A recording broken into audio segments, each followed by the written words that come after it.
Hey guys. Okay, so I wanted to talk today about running your business, but not letting your business run you. I think it's so important to make sure we set up the right standards and the right priority on our business because, yes, it's a priority and it has to be for you to be successful, but it also does not need to run your life. Guys, we all join this business for some sort of freedom.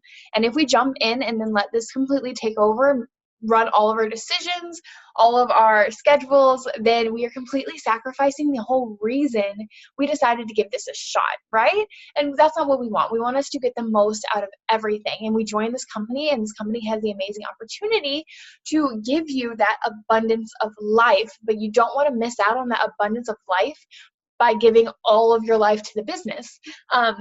Yes, it takes commitment, and yes, it takes a lot of work, but there has to be a balance. And so I wanted to talk about some of the tips I've found to work best to help find that balance between working your business and still living your life and finding that freedom. First of all, we have to realize that this is not just a business. It's not like, oh, I just do it works. It works needs to be a part of you. It works now because a part of your story, of who you are, this company is part of that. It's part of building you and molding you and giving you all these options. And so it needs to be treated with a higher respect than a job. It kind of needs to fall more into the category of like life function. It needs to have the same priority and importance as eating or breathing or sleeping or going to the bathroom or whatever it may be. It needs to have that same importance, and with that, it needs to have the same structure.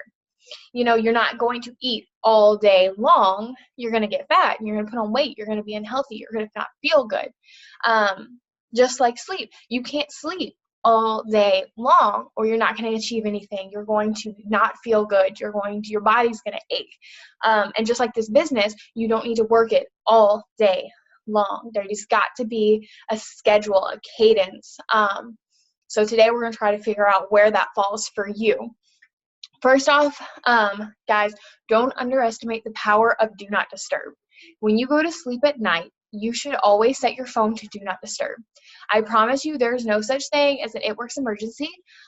Once I started doing this, I feel like I slept so much better because you lay down, say you go to bed at 10 and you got someone in another, personally, I have distributors all over the world, so time zones are all over the place.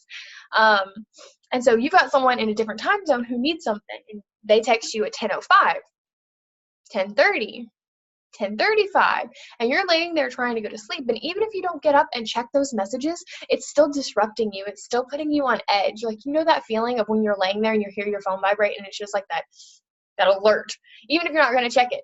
So if you put your phone on do not disturb, none of that happens. You still get all your notifications. If there's an important phone call you need, like a family member, they just call you twice and it breaks through that. You still get the calls. But that keeps it from disrupting your sleep. And I use this throughout my day as well.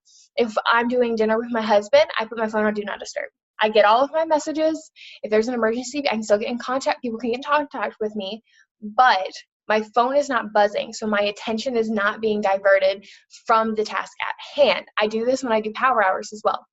When I'm doing a power hour, I'm very focused on getting everything out, and I'll deal with what comes back in a little while. So I put my phone on do not disturb. So that is automatically setting me up for that success right there because it's taking away that distraction of messages coming back at me. So that's super important. The next thing is to make sure you prioritize you. You can't pour from an empty cup. So you've got to first start with yourself.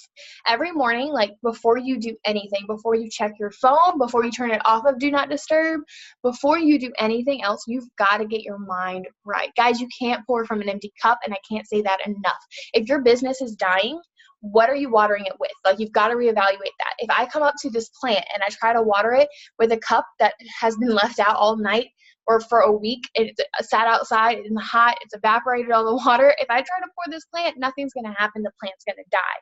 But if every morning I wake up and I fill up a brand new cup of water and then water the plant, it's going to grow and thrive. So therefore, we've got to make sure that we are filling our cup first and foremost. So then we have what we need to then pour into our teams, pour into our customers, pour into our potentials, into our business, into our relationships. It's so, so important. I cannot stress enough how important it is to fix your mind first thing in the morning. Next, everyone hears about your 6 list. You got to have your 6 list. But I think you need to have 2 6 lists. The first one that you need to do is your personal unwork-related 6 list. When you wake up, what do you need to get done before you open for business? You know, you need to have things like get ready. It's so important to get ready every single morning, to change your clothes, to put on a little makeup, to do something with your hair, something to make you feel presentable. Because when you feel like you look better, you are more productive. So those two directly go together. So get up, even if you don't wear a lot of makeup, throw your hair up, change your clothes. I don't care if you're going to stay in pajamas all day. That's fine. Just put on a pair of pajamas you didn't sleep in. You got to do something to break the cycle of I was in bed, I'm at home, into I now have to do the day. You're going to realize so quickly how much more effective you get. Another thing is maybe make your bed. That's so crucial. I grew up like, I did not understand why my mom freaking asked me to make my bed. I'm going to get into it later. So that was never a priority to me. And it wasn't until this business that I realized the actual value in that. That's setting your day up for success, because the first thing you do in the morning is already successfully complete a task. Something simple like make your bed, but every time you start the day with a success, every time you walk by, you see that it's neater, it is more pristine, you know? And so that's another thing you can add on there. Do your gratitude, your self-development, your God time, whatever it is you do in the morning to get your mind right, to fill that cup, that you need to do before you check your phone. Maybe it's have your coffee. Maybe it's, have a good conversation with your husband, like schedule out 10 minutes of I'm going to sit down with my husband and drink coffee. We're going to talk and all that. And that's part of my morning routine before I start my business. So you need to make a list of 6 personal it works related things. That is going to be your morning 6 list. That's where you're going to start every day. You're going to complete those 6 before you even take your phone off do not disturb, before you check your messages. Because if you can get yourself right when you check your messages and you have that distributor who just quit, or you have that customer who's complaining, or you have that message of someone who was supposed to order today and it's already backed out on you, those all bounce off of you versus feeling like a direct hit because you've got yourself right first. Put it on the books. If you give me your calendar, your schedule, your planner, what is in there is what is important to you. I can tell you a lot about you just by your planner. Like, you have to schedule out the things that are important. What's a non-negotiable? Is date night non-negotiable? You need 1 date night a week? Schedule it. Put it on the books. Is family time? Okay, well, when's family dinner? Put it on the books. Is doing a party, like having to try it or sip and sample, is that important to you? Put it on the books every month. Every night before I go to bed, I make myself a to-do list for the next day. And it's not just it works, it's what I want to do. Like yesterday, I had to go to the pool on here, but I make a list. Oh gosh, you cannot see that. But I make a list. Oh my Lord, guys. I'm so bad at this kind of thing. And then here's what I want to get done today, and I can check it all off. And that keeps you focused. It's on the books. My mom just came into town, and that's on my books. I want to spend time with my mom today. And so then I know how to prioritize, because when I start going down the rabbit hole of what do I do, I'm sitting here scrolling through Facebook or I'm staring at the wall, like one of those, I go back to my list, my calendar, my schedule. What do I have on the books for today? Okay, so these are what's going on. I want to spend time with my mom. I know she's busy till 3, so I need to prioritize X, Y, Z. So at 3, I can do this thing that I've put on the books. I've got to prioritize getting my kids taken care of so that on Friday night I can go out with my husband. I've got to prioritize, I don't know, guys. I have examples. Oh, doing the dishes or something so that I can, hop on that Zoom at 10 o'clock tonight, like whatever it may be. And you've got to make sure you're scheduling all of that in, because it's so much easier to wipe it away. Like, oh, I'll just do it tomorrow. Or, oh, I'll just do it tomorrow. And then it's 2 weeks and it hasn't gotten done because it's not in pen and paper. It's not in front of you. There's nothing holding you accountable. So it's so important to put it on paper. Put it in the books. Next, it's so important to stay organized. Like, I'm not a huge organizational person personally. I kind of just like live in like organized chaos. Like, I can walk into a room of a disaster and be like, look, the shoe is over there behind the bed under the dresser, and that belt you're looking for, it's under the pillow that's under the other dresser, and in the third drawer from the right there's a pen. Like, I know where things are in my chaos. That's how I exist.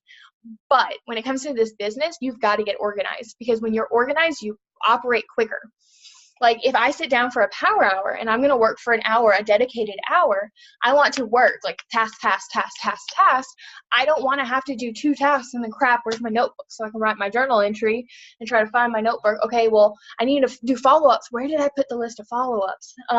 Or did I even write down follow-ups, like for reals?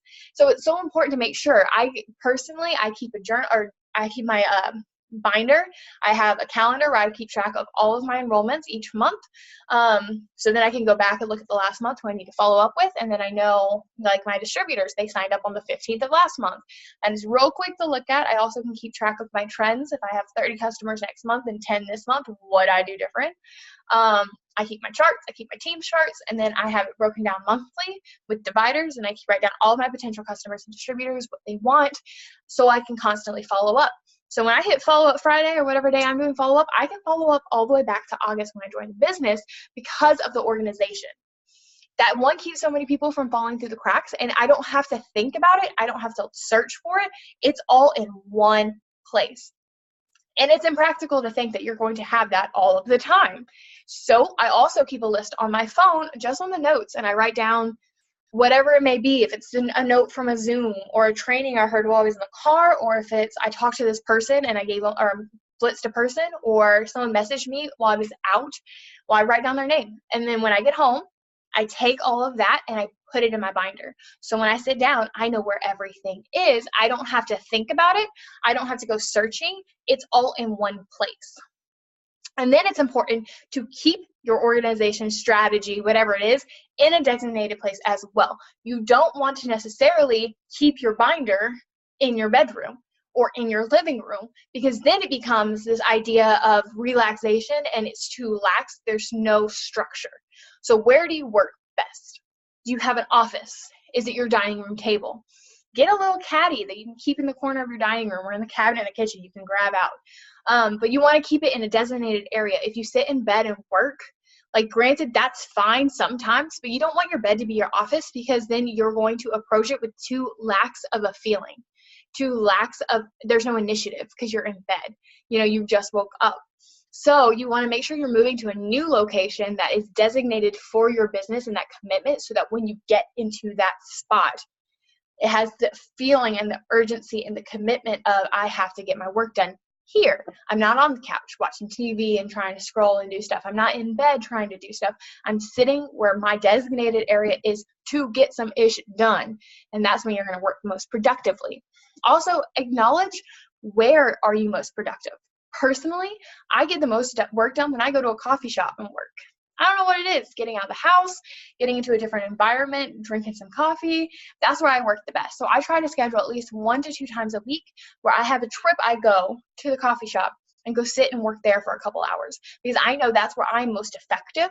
I get the most work done. There's the least amount of distraction. That's where I work best. So figure out where that is. You may have an awesome office. I've never had a really good office. We're moving, actually in a few days, we're getting a house, and I'm so excited to have an office, and I'm hoping that will now be my effective place. But you just got to figure out where that is and then capitalize on that. Don't let that go to waste. That is an amazing tool. When you have a place that you work super effectively, that's a tool. Use that place. Make sure that we are working smarter, not harder, right? So how do we work smarter and not harder? We work in power hours, power half hours, instead of sitting there and dilly-daddling all day. Like, you cannot be successful, you cannot be intentional for an extended amount of time. So sit down for an hour, a half hour, depending on what's going on. I'm going to say the thing that everyone says and no one wants to hear: get up early. Get up an hour earlier than everyone else. I typically get up about an hour before my husband. It's just us. So I get up an hour before him and I do my personal stuff. I do my reading, my coffee, my personal time, and I do half of the power hour before he gets up. And so that's like a super effective hour. I'm on my own. There's no distractions. You need to make sure you're creating that space. For me, it's in the morning and at night. My husband likes to play video games, and so at night, it's pretty like routine. I do a power hour at 10 o'clock at night, and my husband plays video games for an hour at 10 o'clock at night. Like it's a system. And so we have to find our systems to work, because you're going to get so much more accomplished if you can dedicate a hard pushed hour than 3 hours of like twiddling your thumbs and scrolling through Facebook. When you are sitting down to do a power hour, you want to remove all distractions. Hence why I said put your phone on do not disturb. You want to make sure you are solely focused on the task at hand. If you are adding friends for 5 minutes, don't scroll, don't message, don't respond, don't answer a phone call. Focus on adding those friends. If you're making a post, if you're sending out messages, whatever the task at hand is, you want to do that to the best of your ability for whatever time you're doing it for, and get as much done. I was on a power hour the other day, and she said something that rocked me. It was earlier in the morning, and she said, at the end of this hour, if you lost your phone, would you still write today as productive day? Like, did you do enough in this hour, this morning, that you could say today was successful, today was productive if you didn't do another ounce of work? And that's how you should be approaching power hours when you sit down, power half hours. Did I do enough now to consider today a successful day? That's how intentionally and hard you should be pushing in that short amount of time. Because if you can do a power hour, I do in the morning and at night, the middle of the day, I can go to the beach, I can go to the pool, I can go get my nails done, and there's no stress or worry of no guilt of I'm not working my business. I already worked my business. I already did enough work to equal out my entire day, and then I'm gonna wrap it up again at night. And so that's the way to be super effective without being glued to your phone, without feeling like your phone is running your life. We got to make sure that we aren't busy. You don't want to be busy, you want to be effective. So don't do the busy work. Don't do the scrolling. Make sure that everything you are doing is revenue, income producing. So pre-plan posts. Like I think that is the most BS excuse, is that I don't have time to work this business. If you say you don't have time to work this business, you just don't prioritize this business. We all have the same 24 hours in the day. You and Beyonce have the same 24 hours in a day. You and Stephanie Dunn have the same 24 hours in a day. What is the difference between you and them? They know how to prioritize those 24 hours. And so if you're busy, if you work full time, like not everybody's going to be able to do this full time. Not everyone wants to do this full time. So if you're still working, don't use that as an excuse why I can't post during the day. There's so much technology out there. There's so many apps. Get you an app that you can post, put all your posts in, and it'll post for you throughout the day. They have those. Hootsuite's one. I can't think of another one. I have a different one on my phone. I don't even have that, but whatever. And you just make the post there, and they post it for you throughout the day. What excuse do you have left? So now all your posts are taken care of for you. Do it all on Sunday. Do it each night before you go to bed for the next day. And then all of your posts, that's a whole task you don't have to worry about. That's off your plate. You are getting all of that work done smarter, not harder, right? Make sure you have a daily to-do list. When you start doing the scroll hole, when you start getting sidetracked, when you don't know what to do, you need a source that you can go back to and get you right back on track. And so have a to-do list. What do you have? Your 6 list, whatever it may be, the things you want to get done today, that your non-negotiables. So when you get in that, well, I don't know what to do next, pick something off that list, get it done, get your butt in high gear, and get back to work. Text replacement. Like, we type out so many things. We have so many scripts, so many conversations that do repeat themselves. Text replacement. There's so much difference if I can put C1 and send the first part of my coffee host a post instead of having to write out, 10 lines asking someone to host a post for me. Like, we already have it done. It's not something that's changing. And if it does, text replace it in and then edit it a little bit. But that is going to save you time. So we're going to work smarter and not harder. And use voice memos. Voice memos make life so much easier. I know they can be kind of nerve-wracking, but like, you can delete them, and if it's wrong, you just swipe up to the little X And it just makes, one, it makes people relate better with you. You sound more real. You can connect, like build a stronger connection and relationship. But two, it's so much quicker. Like I could sit here and tell you everything you ever need to know about the business in like 3 minutes of voice memos that would take me like 5-6 minutes to type out. And it's, one, is more effective and it's a lot quicker. So again, we're working smarter, not harder. And like I said, saying you don't have time to work this business is just saying that you don't prioritize it. You know, this business is not, you know, it's, I lost my train of thought for that. But you got to treat this business like a marriage, right? If it's not working, that means there's an issue. It doesn't mean we quit. It means we find the issue and we fix it. We have to be solution minded. And one of those solutions and a lot of issues that people have with this is feeling so overwhelmed, feeling like they can't catch a break, like they have, like they're so overwhelmed and focused with it. So this, hopefully some of these tools help and these tips help for you to break that down so you don't feel so run by the business, and you can take charge and take control of your life again and allow the business to complement you and your life instead of run it. So I hope you guys have a great day, and I hope this helped.